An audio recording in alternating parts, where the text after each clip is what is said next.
ആൾക്കാരുടെ പുറത്തുകൂടെ കൂടെ പോട്ടെ. പരിപാലനമായൊരു സമയം നമ്മുടെ ഇടവക ദേവാലയത്തിലെ തിരുസക്രാരിയിൽ നിന്നും നമ്മെ സന്ദർശിക്കുവാനായി ഈ വീഥികളിലൂടെ എഴുന്നള്ളുന്ന ഈശോനാഥൻ, ഈ തിരുവോസ്തി ഒരു വെറും വസ്തുവല്ല, വ്യക്തിപരമായി ഈശോ നമ്മെ സന്ദർശിക്കാരണത്തിന് എന്നേരവും ആരാധനയും സ്തുതിയും ഹൃദയപൂർവ്വം സ്നേഹിക്കുന്നു. മറ്റുള്ളവർക്കായി സ്വയം ഒഴിയപ്പെടുവാൻ ഞങ്ങൾക്ക് ശക്തി നൽകണമേ.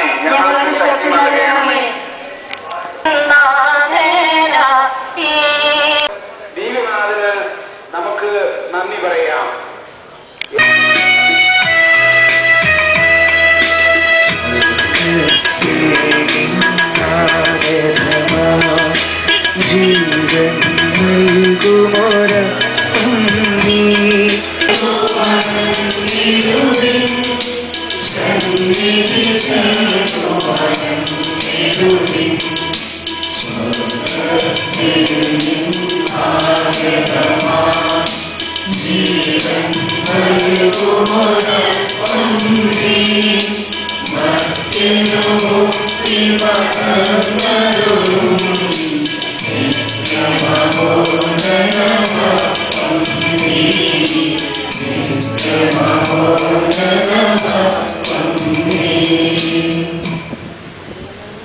പരിശുദ്ധ ശരീരത്താലും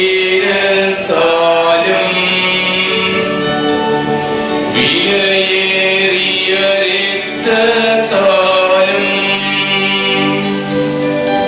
പാപത്തിൻ കരകളിൽ നിന്നും മർത്യനു നീ മോചനമേകി.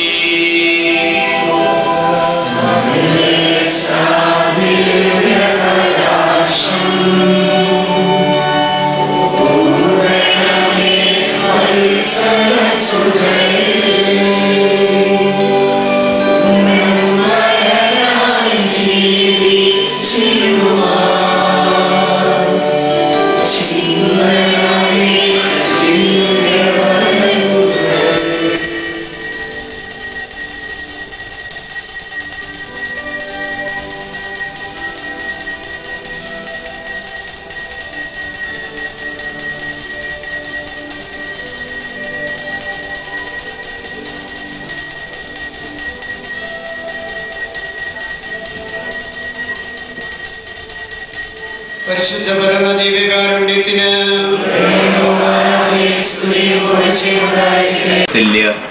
സഹോദരി സഹോദരന്മാരെ, പരിശുദ്ധ അമലോത്ഭവ മാതാവിൻ്റെ തിരുനാളിൻ്റെ എല്ലാ നന്മകളും മംഗളങ്ങളും നിങ്ങൾക്ക് ഏവർക്കും ഹൃദയപൂർവ്വം ഞാൻ ആശംസിക്കുന്നു.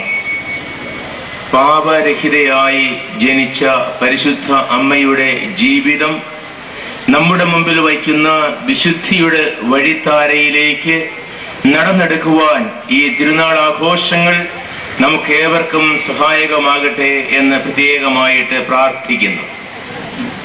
1854 പരിശുദ്ധ പിതാവ് 9-ാം പിയൂസ് മാർപ്പാപ്പ ഔദ്യോഗികമായി പ്രഖ്യാപിച്ച വിശ്വാസ രഹസ്യമാണല്ലോ പരിശുദ്ധ കന്യകയുടെ അമലോത്ഭവം. തന്റെ മാതാവായ അന്നയുടെ ഉദരത്തില് ജന്മം കൊണ്ട നിമിഷം മുതൽ പരിശുദ്ധ കന്യകാമറിയം പാപരഹിതയായിരുന്നു എന്നുള്ള ആ വലിയ വിശ്വാസ സത്യമാണ് ഈ തിരുനാളിൽ നാം പ്രത്യേകമായിട്ട് അനുസ്മരിക്കുന്നതും ആഘോഷിക്കുന്നതും. പരിശുദ്ധ കന്യകയുടെ ഈ വലിയ അത്ഭുതകരമായ ഭാഗ്യകരമായ ജനനം പരിശുദ്ധ പിതാവ് ഔദ്യോഗികമായി പ്രഖ്യാപിച്ചിട്ട് 4 വർഷങ്ങൾക്ക് ശേഷം പരിശുദ്ധ കന്യകാ മാതാവ് തന്നെ ലൂർദിൽ പ്രത്യക്ഷപ്പെട്ട് താൻ അമരോത്ഭവയാണ് എന്നുള്ള കാര്യം ബെർണർദീത്തായ്ക്ക് വെളിപ്പെടുത്തിയത് നാം പ്രത്യേകമായിട്ട് ഈ അവസരത്തിൽ അനുസ്മരിക്കുകയാണ്. അങ്ങനെ സഭയുടെ വിശ്വാസ ഭണ്ഡാകാരത്തിൽ നിന്നും പരിശുദ്ധ പിതാവ് നമുക്ക് നൽകിയ ഈ വലിയ ഒരു വിശ്വാസ രഹസ്യം പരിശുദ്ധ ദൈവമാതാവ് തന്നെ സാക്ഷ്യപ്പെടുത്തിയ ഒന്നാണ് എന്നുള്ളത് നമ്മെ സംബന്ധിച്ചിടത്തോളം ഏറെ സന്തോഷത്തോടും അഭിമാനത്തോടും കൂടി അനുസ്മരിക്കാവുന്ന ഒരു വലിയ കാര്യമാണ്. ലോകത്തിൽ ജനിച്ച ഒരു വ്യക്തി എന്നുള്ള നിലയിൽ പരിശുദ്ധ കന്യകയ്ക്ക് അതുല്യമായ ഈ സ്ഥാനം നൽകുവാൻ ദൈവത്തെ പ്രേരിപ്പിച്ചത് എന്താണ് എന്ന് ചിന്തിക്കുമ്പോൾ നമുക്ക് കാണുവാൻ സാധിക്കും, പാപവും ദൈവവുമായി ഒരിക്കലും ഒന്നിച്ചു പോവുകയില്ല എന്നുള്ള യാഥാർത്ഥ്യം. അതുകൊണ്ട് തന്നെയാണ് തന്റെ തിരുക്കുമാരന് മനുഷ്യനായി ജനിക്കുവാൻ ദൈവം അനാദിയിലെ തിരഞ്ഞെടുത്ത പരിശുദ്ധ കന്യകാ മറിയത്തെ ദൈവം നമ്മിൽ നിന്നും ആഗ്രഹിക്കുന്നതും പാപരഹിതമായ ഒരു ജീവിത അവസ്ഥയാണ്, പാപരഹിതമായ ഒരു സമീപനമാണ്. കർത്താവിനെ സമീപിക്കുന്നത്